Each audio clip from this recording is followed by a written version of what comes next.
Ezequiel, capítulo 1, versículo 1. E aconteceu no 30º ano, no 4º mês, no dia 5º do mês, que estando eu no meio dos cativos, junto ao rio Quebar, se abriram os céus, e eu vi visões de Deus. Mais à frente um pouco, por favor. Versículo 28. Como o aspecto do arco que aparece na nuvem no dia da chuva. Diga assim: arco que aparece na nuvem no dia da chuva. Assim era o aspecto do resplendor em redor. Este era o aspecto da semelhança da glória do Senhor. E vendo isto, caí sobre o meu rosto e ouvi a voz de quem falava. E disse-me: filho do homem, põe-te em pé e falarei contigo. Curve a sua cabeça. Senhor Deus, é essa voz que nós queremos ouvir. Nós queremos ouvir a voz que Ezequiel ouviu. Nós queremos ouvir a voz que João em Pátimos ouviu.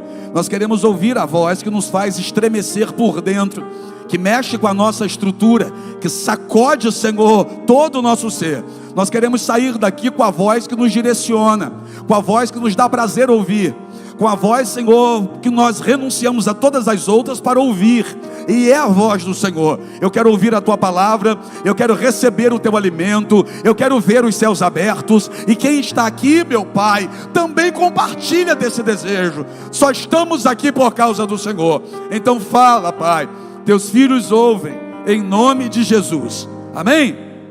Pode se assentar.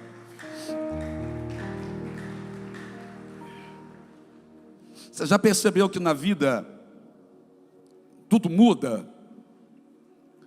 Você, quem sabe, esse ano está começando diferente do que começou o ano passado.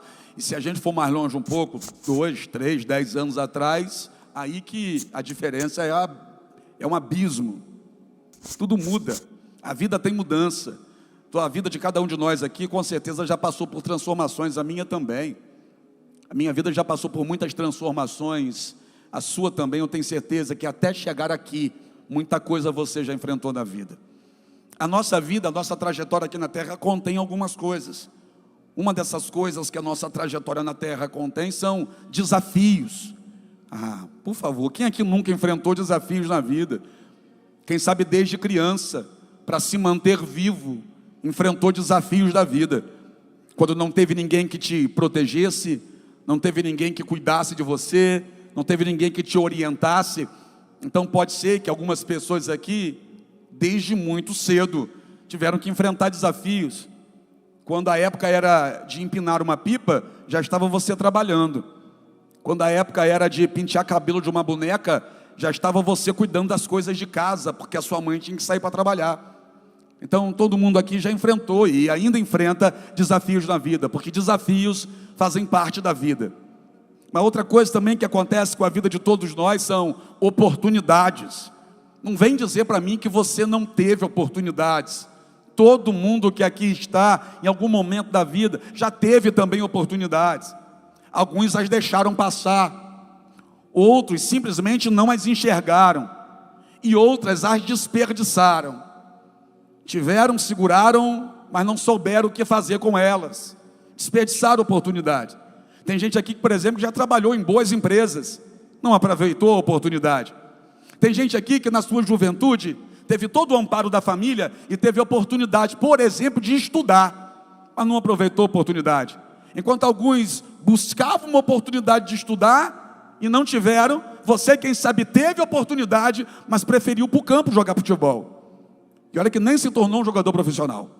Aí a gente olha para trás e percebe também quantas oportunidades já deixamos passar, outras que só percebemos tarde demais, e outras que até seguramos, mas não soubemos o que fazer com elas. E se tem uma outra coisa que também a vida nos proporciona, são surpresas. Então a vida de todos nós aqui tem desafios, tem oportunidades, mas também tem surpresas. Que surpresas? Coisas que acontecem sem a gente esperar. Coisas que acontecem não estavam programadas por nós para acontecer. E nem nunca ninguém falou para a gente que aquilo aconteceria. Surpresas, algumas boas. Algumas surpresas boas acontecem. Uma porta que se abre e que a gente nem esperava por ela. Uma oportunidade que vem e é uma grande surpresa, que a gente não esperava aquela oportunidade, e é coisa boa, coisa boa. Mas tem surpresa que não é boa. De repente você descobre uma enfermidade e você fica surpreso, que você não sentia nada. Primeiro momento que começou a sentir algumas dores, foi ao médico e o diagnóstico parece que é aquele diagnóstico de alguém que já está doente há muito tempo. Um câncer, do nada. Um problema do nada. Quem sabe trabalhando há 10, 15 anos dentro de uma empresa, sempre cumprindo as suas obrigações, e de repente vem a surpresa, a qual? A demissão. Mas por que razão? Não se sabe. Surpresa, aconteceu. Eu tenho certeza que ninguém que aqui está, em 2015, por exemplo, esperava que fôssemos viver nesses anos agora, tudo isso que aconteceu. Se começou aquela conversa lá atrás, um vírus na China. Aí quando a gente começou a andar na rua, eu me lembro que a primeira vez que eu vi alguém de máscara, por conta da pandemia, foi aqui no Superbom, e eu achei aquilo algo chocante. Eu olhei e falei, essa pessoa é fanática demais. Essa pessoa está assistindo coisa na televisão e já subiu para a cabeça. Porque eu cheguei no Superbom e tinha uma pessoa lá dentro fazendo compra de máscara. Hoje em dia é estranho você chegar a algum lugar e não ter de máscara. E o que foi isso? Ninguém esperava isso, gente. A gente não esperava isso. Surpresa, porque a vida contém isso também. Surpresa, desafios, oportunidades. Agora, olha para a vida de Ezequiel. Filho de Buzi, sacerdote, da tribo de Levi, do tronco de Arão. E só para você entender, para ser sacerdote não bastava ser da tribo de Levi. Todo mundo da tribo de Levi poderia se dedicar ao trabalho no tabernáculo, por exemplo, no templo depois. Todo mundo deveria se dedicar ao trabalho, são chamados os levitas. Mas nem todo mundo da tribo de Levi podia ser sacerdote. Para ser sacerdote, tinha que ser da tribo de Levi e do tronco de Arão. Tinha que ser descendente de Arão. Buzi, o pai de Ezequiel, era da tribo de Levi, descendente de Arão. É por isso que ele é sacerdote. Agora entenda, se eu estou dizendo que nem todo mundo podia ser sacerdote da tribo de Levi, eu estou dizendo que existia uma classe dentro da tribo de Levi que tinha que ser sacerdote. Que quando já nascia debaixo dessa esperança da família, vai ser sacerdote. Quando nascia um homem naquela tribo, dentro daquela família, no tronco de Arão, quando nascia homem, a palavra que vinha sobre esse homem, sobre esse menino que nasceu era, pronto, nasceu mais um que é habilitado para ser sacerdote. Porque não era todo mundo que podia ser. E havia uma necessidade de se levantar sacerdotes, e só se podia se levantar do tronco de Arão. Então todo menino que nascia no tronco de Arão, já nascia para ser sacerdote. Então aos olhos das pessoas que ali estavam, Ezequiel quando nasceu, alguém disse, ou todos disseram, nasceu para ser sacerdote. E já ia crescendo aprendendo isso. Ainda menino já tinha essa palavra e essa certeza no coração, vou ser sacerdote. Com 10 anos já dizia, eu vou ser sacerdote. Com 12 anos sendo apresentado na cerimônia chamada Bar Mitzvah, já dizia, estou sendo apresentado e um dia quem vai apresentar sou eu, porque eu vou ser sacerdote. Na sua adolescência, na sua juventude, ele tinha uma certeza. A certeza que Ezequiel tinha, ele não tinha certeza de com quem ele iria casar, ele não tinha certeza de onde ele iria morar, não. A única certeza que Ezequiel tinha era que ele seria sacerdote. Com 20 anos, se entrava na escola sacerdotal. Só com 20 anos poderia entrar na escola sacerdotal. Durava 5 anos. Com 25 anos se formava na escola sacerdotal. Mas só começava a exercer o ofício sacerdote com 30 anos. Se formava com 25 e ficava se preparando agora para quando chegar a 30 anos receber a unção. E como que era a unção? Você matava o animal, pegava o sangue do animal, molhava a ponta da orelha direita, polegar direito da mão e do dedão direito do pé. Era assim que acontecia. Ponta da orelha, ponta do dedo da mão e ponta do dedo do pé, tudo do lado direito. Esse era o ritual para se levantar o sacerdote quando ele completava os 30 anos e já havia passado pela escola sacerdotal e tinha que ser da tribo de Levi, do tronco de Arão. E ele era tudo isso. Da tribo de Levi, do tronco de Arão, filho de sacerdote, passou pela escola sacerdotal, concluiu a escola sacerdotal e agora está prestes a receber a unção na ponta da orelha, no dedão e no pé. Falta muito pouco para ele realizar o sonho de uma vida inteira. Se preparou para isso, cresceu ouvindo o que seria isso, até que, de repente, se ouve algo diferente. Que algo diferente? Uma invasão.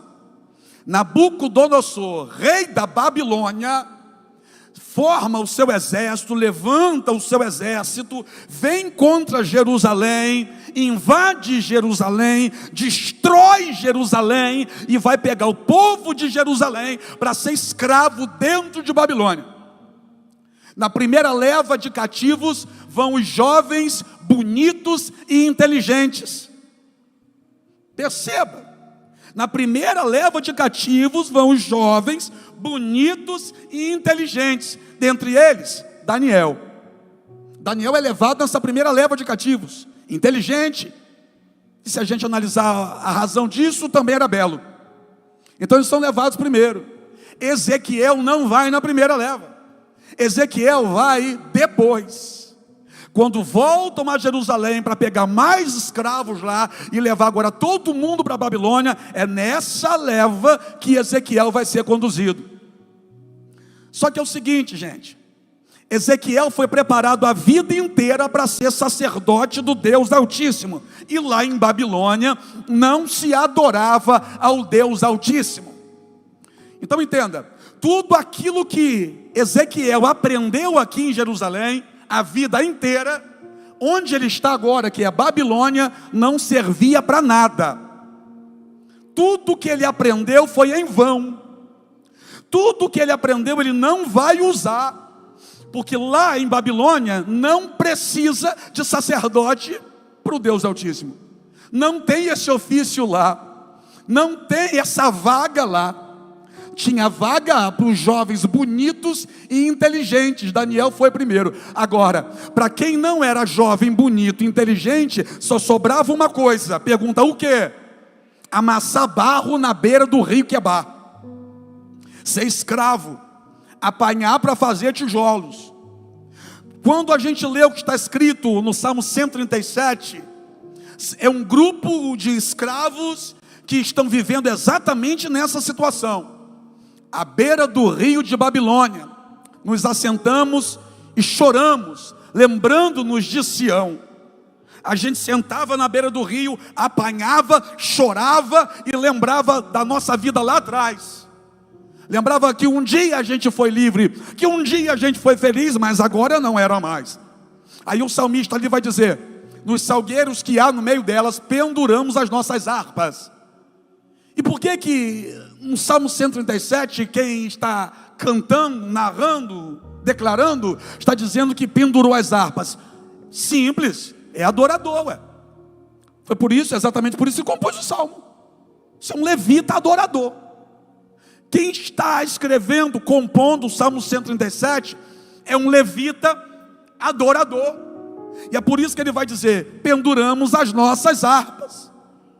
Só que no meio deles, tem alguém que não era um levita adorador. No meio deles tem alguém que era um levita do tronco de Arão.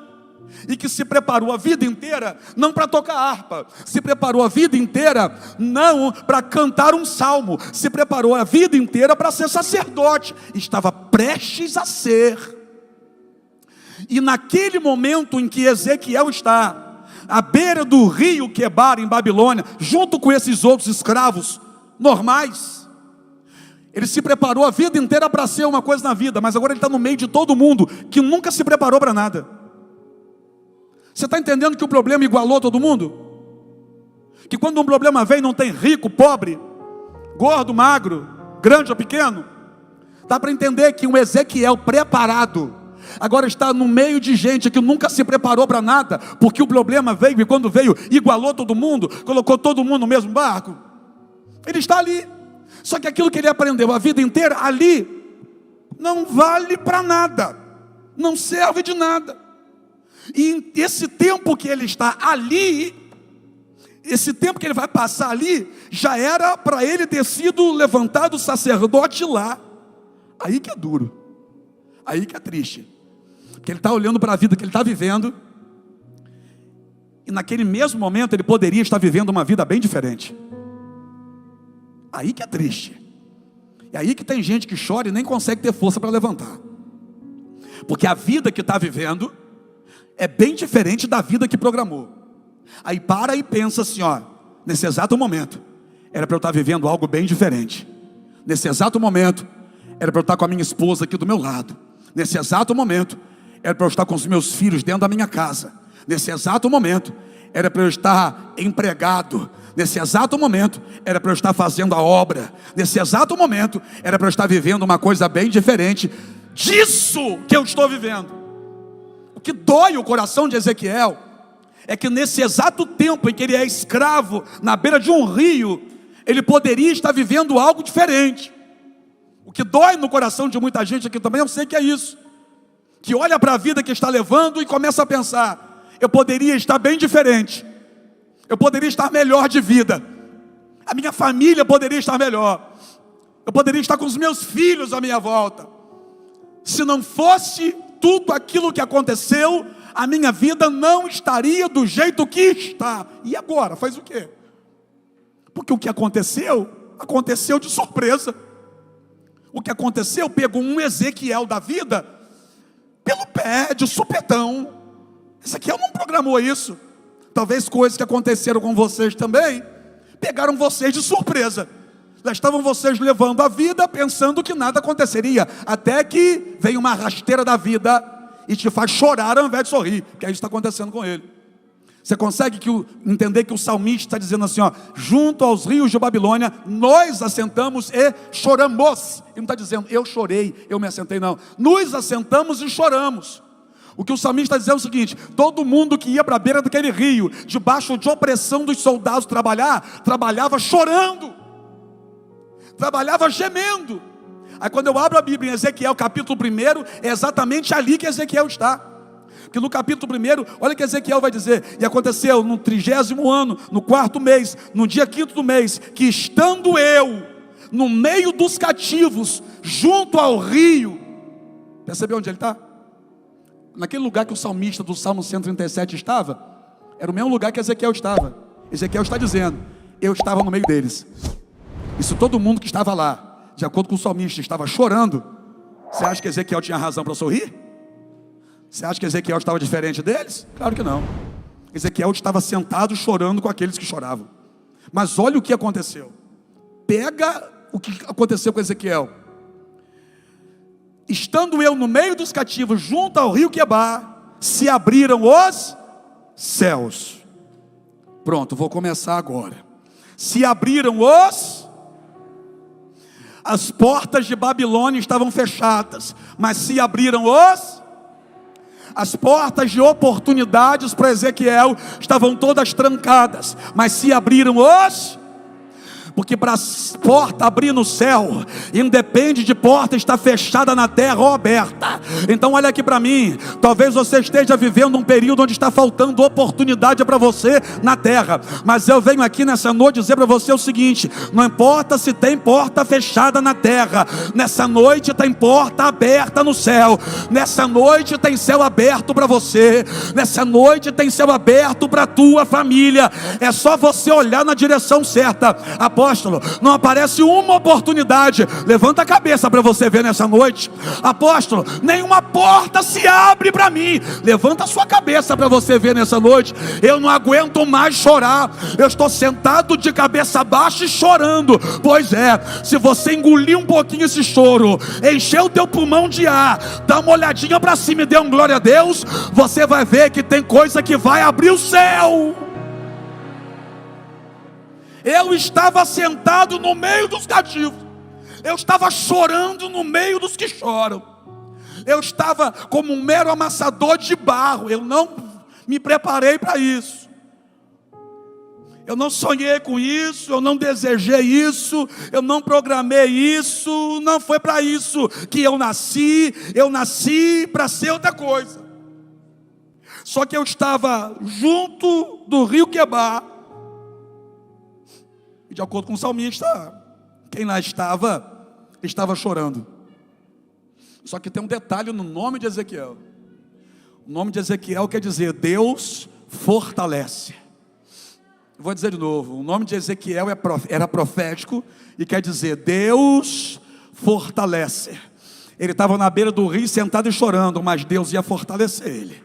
Ele estava de cabeça baixa se lamentando da vida, mas Deus ia fortalecer ele. Ele estava olhando para frente, não via nenhuma possibilidade, mas Deus ia fortalecer ele. Ele estava parado e pensando, se eu não estivesse aqui, eu estaria vivendo algo bem diferente lá. Não era para eu estar vivendo isso, não era para eu estar sofrendo desse jeito, não era para estar passando por uma vida de escravidão, não era para estar com essa vida limitada, não era para estar chorando desse jeito, não era para eu estar sofrendo desse jeito, mas Deus veio e abriu o céu na cabeça dele. O que é isso? Enquanto Ezequiel estava chorando e dizendo, não era para eu estar sofrendo desse jeito, Deus abriu o céu e disse, então dá uma olhadinha aqui para cima, para você entender que a sua vida não vai terminar nesse sofrimento, não vai terminar nessa dor, isso aí não é ponto final para você, eu ainda tenho coisa nova para fazer. Então me permita ser profeta para você nessa noite.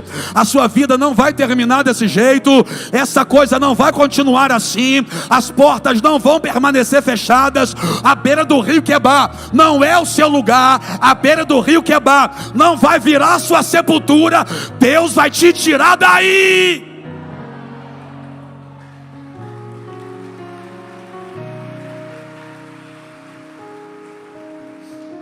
Um pai sacerdote, uma vida inteira se preparando para ser, e agora estava sendo algo bem diferente do que se preparou para ser. Nunca pensou que seria assim, nunca imaginou que fosse passar por uma coisa dessa. Aí de repente vem Nabucodonosor, invade Babilônia, invade Jerusalém, perdão. E o que se ouve agora são gritos de pânico, de pavor, de pessoas sendo arrastadas de dentro das suas casas para fora e tendo as suas casas incendiadas. Queimaram tudo, gente. Destruíram tudo. Destruíram as casas, destruíram o templo, destruíram as muralhas de Jerusalém, jogaram tudo no chão. E aqueles que levaram a vida ali, agora estão sendo arrastados para ser escravos em outro lugar. E onde é que está Deus nisso? É nessa hora que quem não entende, o que está acontecendo, para e pergunta, onde é que está Deus? Será que Deus não está vendo o que está acontecendo comigo? Por que Deus permitiu que tudo isso acontecesse? Por que Deus não interrompeu isso? Mas apóstolo, a gente sabe que Jeremias profetizou sobre isso. Isso aí era o peso da ira de Deus, era Deus entregando o povo dele na mão do povo de Babilônia por 70 anos. A gente sabe de tudo isso. Mas você acha que um Ezequiel, que não havia feito nada de errado, nessa hora parou para pensar nisso? Que quando vem um problema na nossa vida, tudo que a gente para e pensa é, por quê? Por que eu estou passando por isso? Por que com 10 funcionários lá dentro, eu que fui demitido? Por que tudo para mim parece que dá errado? Não era para eu estar assim, não era para eu estar sofrendo, não era para eu estar desempregado, não era para o meu casamento estar desse jeito. Olha o que está acontecendo com a minha casa, não era para a minha casa estar desse jeito. Mas deixa eu dizer uma coisa, tem hora que Deus puxa a gente para trás. Ela não se assusta não. Tem hora que Deus puxa a gente para trás. Eu vou dizer mais uma vez, para ver se seu coração se abre para isso. Tem hora que você está parado aqui, só que Deus não quer você parado aqui. Deus quer fazer você chegar lá. E a única forma de Deus fazer você chegar lá é te puxando para trás, Estou entendendo não? É porque você é como uma flecha na mão do Senhor. Quanto mais Ele te puxa para trás, mais longe Ele fará você chegar. Levanta essa mão e diga assim: eu sei, agora eu sei, eu sou uma flecha, eu vou chegar longe. Quem vai chegar longe? Deixa eu ver. Quem era Ezequiel? Uma flecha na mão do Senhor. E olha o que Deus vai fazer com Ezequiel. No lugar do choro, no lugar da dor, no lugar que tem levita, adorador com harpa pendurada, que não consegue adorar. Agora entenda: se o levita adorador, a função dele é adorar, e ele pendura a harpa, que não está conseguindo adorar, a função do sacerdote era orar. Você acha que Ezequiel estava conseguindo orar? E vai dizer para mim que você consegue orar sempre? Tem dia que você não consegue. Tem dia que você só chora. Tem dia que dá vontade de sumir. Tem dia que dá vontade de se trancar e fingir que o dia nem amanheceu. Ezequiel estava ali, na mesma condição de quem estava com ele. Então, se o adorador não consegue adorar, o de oração também não está conseguindo orar. Só que é o seguinte, irmão: Deus sabe para que Ele fez Ezequiel nascer. Os adoradores também, mas eu já chego neles. Deus sabe para que fez Ezequiel nascer. Todo mundo pensava que Ezequiel nasceu para ser sacerdote. Só que para Deus, Ezequiel nasceu para ser profeta. Eu vou dizer de novo. Eu vou falar, posso falar? A opinião da sua família a seu respeito está errada. Estou entendendo, não está entendendo? Você vai entender agora. Olha, até o que a tua família programou para você, Deus vai mostrar para eles que eles não tinham razão. Quem sabe a tua família olhou para você e disse o que você iria ser, só que você vai ser bem diferente do que aquilo que alguém planejou para você. Você vai ser o que Deus quer que você seja. Ele queria ser sacerdote. A família queria que ele fosse sacerdote, mas Deus não queria. Deus não queria. E não adianta brigar com Deus. Não adianta reclamar com Deus e falar: isso eu não quero. Não adianta. Você não vai vencer uma batalha contra Deus. Você não vai convencer Deus a mudar o propósito que tem para você, só porque você quer ser o que alguém é. Você não vai ser o que alguém é. Não adianta você querer ser o que alguém antes de você foi. Não adianta você querer ser o que o vizinho da esquerda foi chamado para ser. Deus chamou Buzi para ser sacerdote, mas Deus chamou Ezequiel para ser profeta. Então não adianta olhar o outro dando certo naquilo e querer fazer a mesma coisa. Não, Deus chamou você para coisa diferente. Mas eu quero aquilo ali. Só porque você viu aquele lá dando certo naquilo ali. Você só quer ser aquilo que o outro é, porque você está vendo o outro dar certo sendo o que é. Mas não é porque o outro está dando certo sendo o que é, que você vai dar certo imitando, querendo ser o que ele é. Você precisa entender o que Deus tem para você. Na cabeça de Ezequiel está tudo acabado. Que em Babilônia ele nunca que vai ser sacerdote. Babilônia não tem templo a Deus. Babilônia não tem templo. Babilônia não tem tabernáculo. Babilônia não tem nada. Então na cabeça de Ezequiel, Ezequiel nunca vai ser o que ele queria ser. Ou seja, deu tudo errado. E a gente tem uma mania de achar que deu tudo errado só porque não deu certo como a gente queria que desse. Só porque não está acontecendo do jeito que a gente quer, a gente diz que está dando tudo errado. Ezequiel está olhando, está dizendo: está dando tudo errado. Só que Deus olhou e falou: não, rapaz, está dando é certo. Eu estava sentado à beira do rio Quebar com os cativos de Babilônia, e o céu se abriu. Olha isso. E se abriram os céus, e eu vi. Quando o salmista, que está no mesmo lugar que ele, vai falar, ele vai dizer: nós choramos, nós nos assentamos e nós choramos. Ezequiel está no mesmo lugar. E Ezequiel, quando vai falar da experiência, Ele não vai falar nós. Ele fala nós até que de repente o céu se abre sobre ele. E é interessante que no mesmo lugar que alguém está vivendo uma coisa, Ezequiel vai viver uma coisa diferente que todo mundo. Todo mundo que está ali está chorando. De repente o céu se abre e ele vai dizer, eu vi. Ele não está dizendo nós vimos. Ele está dizendo, eu vi. Por quê? Você pode estar no meio de um monte de gente, mas Deus tem para você algo bem particular. Eu vi o quê? Eu vi visões de Deus. Estou caminhando já para o final, peraí. O sonho dele ser sacerdote, a esperança da família dele ser sacerdote. Ele está na beira do rio, chorando com os que choram, mas o céu se abre sobre ele e ele vê.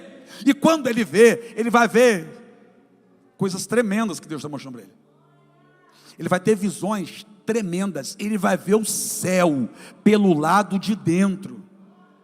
De acordo com a narrativa dele, os seres que ele está vendo, esses seres são os querubins. Ele está vendo os querubins, ele está vendo os serafins, ele está vendo a roda, Galgal, lembra? Lá no capítulo 10, ele está vendo o Galgal, que é a roda, a engrenagem. Ele está vendo coisas tremendas, até que de repente ele vai olhar na direção daquilo que é a glória de Deus, e ele vai ver o arco, e olha que arco é esse que ele vai dizer. Ele não está dizendo que ele está vendo um diadema, não, ele está vendo um arco. Que arco? O arco que aparece na nuvem em dias de chuva. Que arco é esse, gente? É o arco celeste. O arco que você chama de arco-íris, que nunca foi de íris.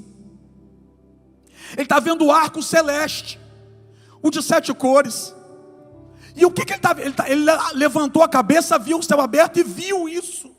Ao redor da glória, o arco celeste. E o que é o arco celeste? A primeira vez que foi visto por Noé. E o que era o arco celeste? O símbolo da aliança de Deus com o homem. E Deus fez uma promessa para Noé. Qual a promessa? Que nunca mais destruiria a terra com água. Então o arco celeste, o que você chama de íris, o arco celeste é o símbolo de uma promessa. Vou terminar. O arco é o símbolo de uma. E como que Ezequiel está? Pensando que tudo acabou.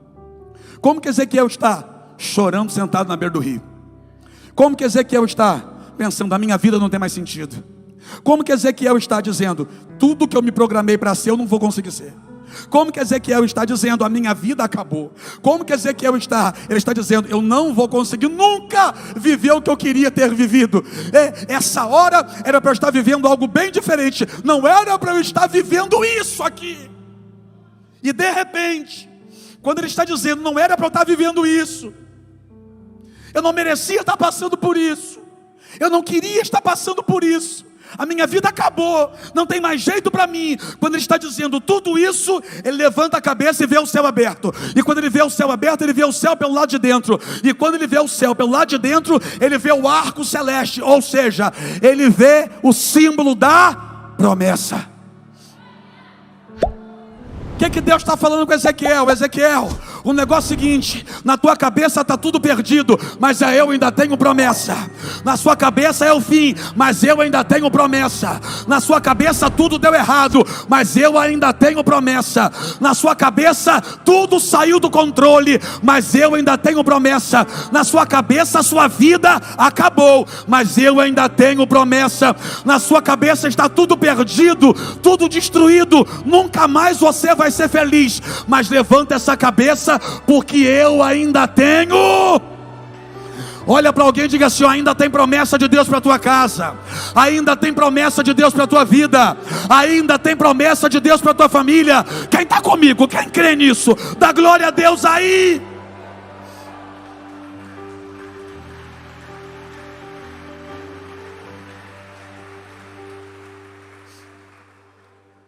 Ezequiel poderia estar dizendo, o que eu fiz para passar por isso?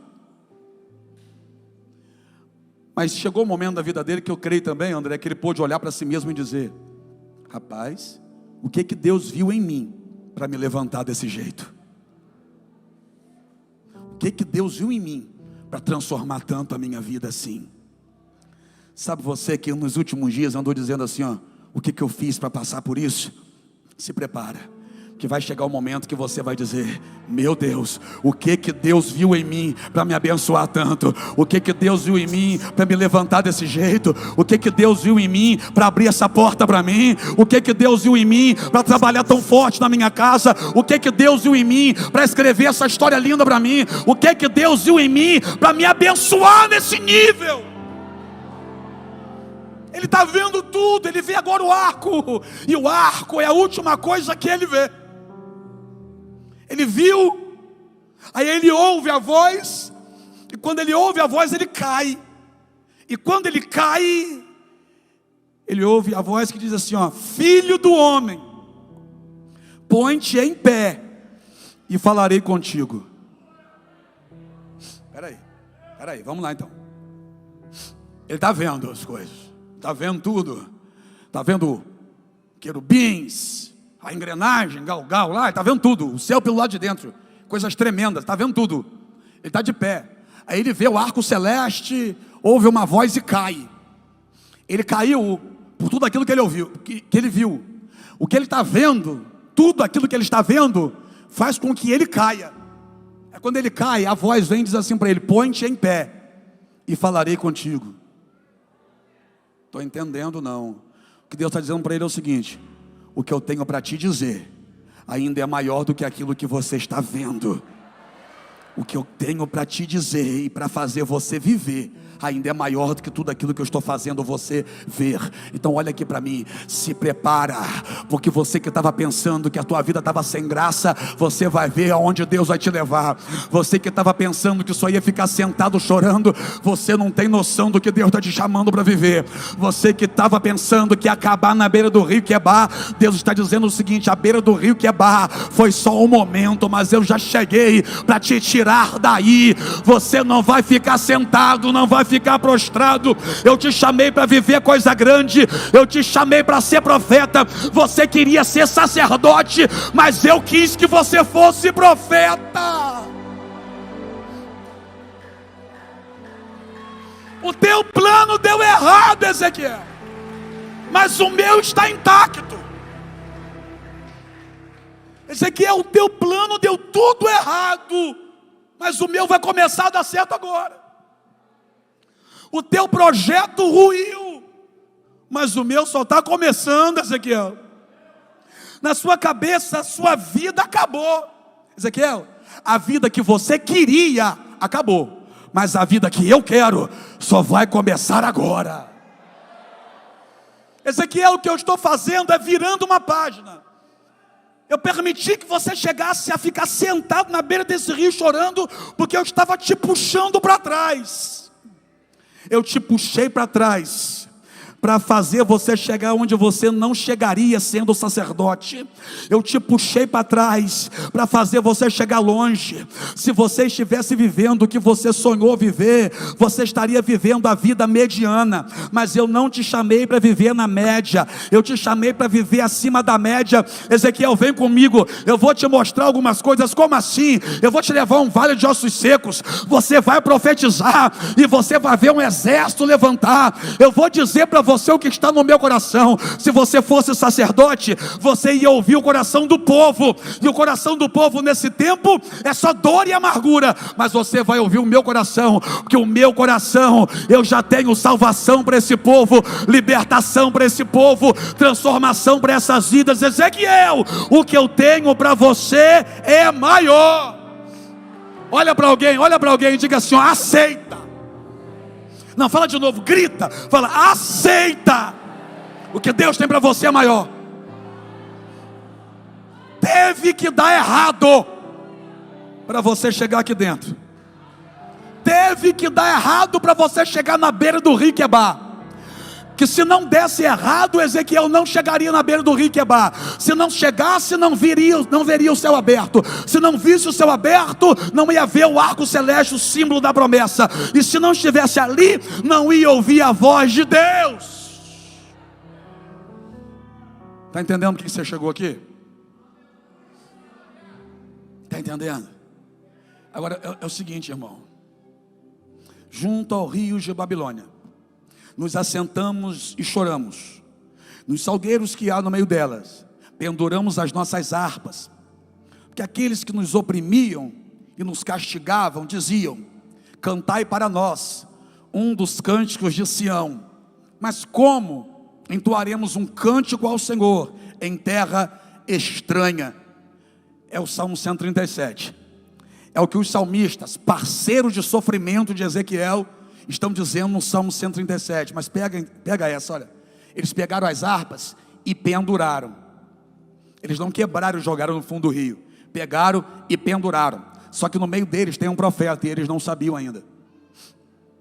É o que Deus fez? Deus foi lá e levantou o profeta. Qual o nome dele? Ezequiel. Deus fez Ezequiel enxergar o que eles não estavam enxergando. Deus fez Ezequiel ouvir o que eles não estavam ouvindo. E daí, irmão? Você não entendeu ainda? Vai ler depois do Salmo 126.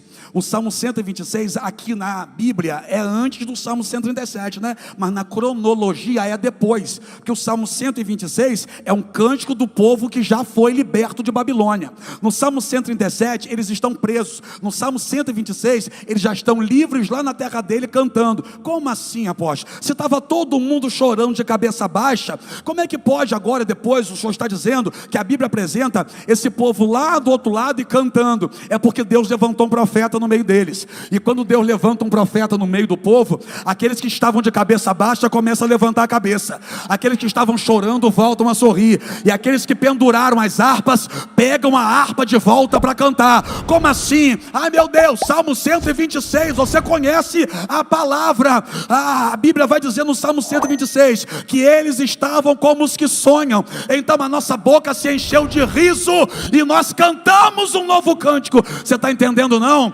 Ei, olha aqui para mim, você vai pegar a harpa de volta. Deus trouxe você aqui para te dizer: pega essa harpa de volta, volta a cantar, volta a sorrir, porque Deus tem novidade para você. Não vai terminar de cabeça baixa. Deu tudo errado, né? Na sua casa deu errado. Você não teve filhos para estar passando por isso que está, não teve? Você teve filhos para ver ele chegando em casa drogado? Você casou para separar? Você se formou para estar até hoje batendo de porta em porta e não conseguiu um emprego na área? Você ajudou alguém para ser decepcionado por esse alguém depois? E sofrer com ingratidão? Você confiou em alguém para ser traído por ele? Deu tudo errado, né? É Deus dizendo para você: eu tenho os meus jeitos e as minhas formas de fazer você chegar no lugar onde eu já decidi que vou abrir o céu para você. Fique em pé comigo aí, fique, crente.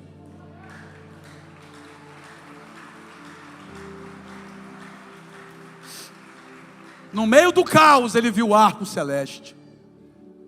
No lugar de sofrimento, ele viu o arco celeste. Em um lugar de dor e de sofrimento, ele viu o arco celeste. No pior momento da vida dele, ele viu o arco celeste. E o arco celeste é o símbolo da promessa, da aliança. No pior momento da vida dele, Deus veio e disse: eu ainda tenho promessa. Eu tenho promessa para você, eu tenho promessa para esse povo. Eu não desisti desse povo, eu não desisti de você. Eu não permiti isso aí para destruir esse povo, eu permiti isso aí para transformar esse povo. Não foi para destruir. Deus não permitiu isso aí para te matar. Deus permitiu isso aí para te transformar.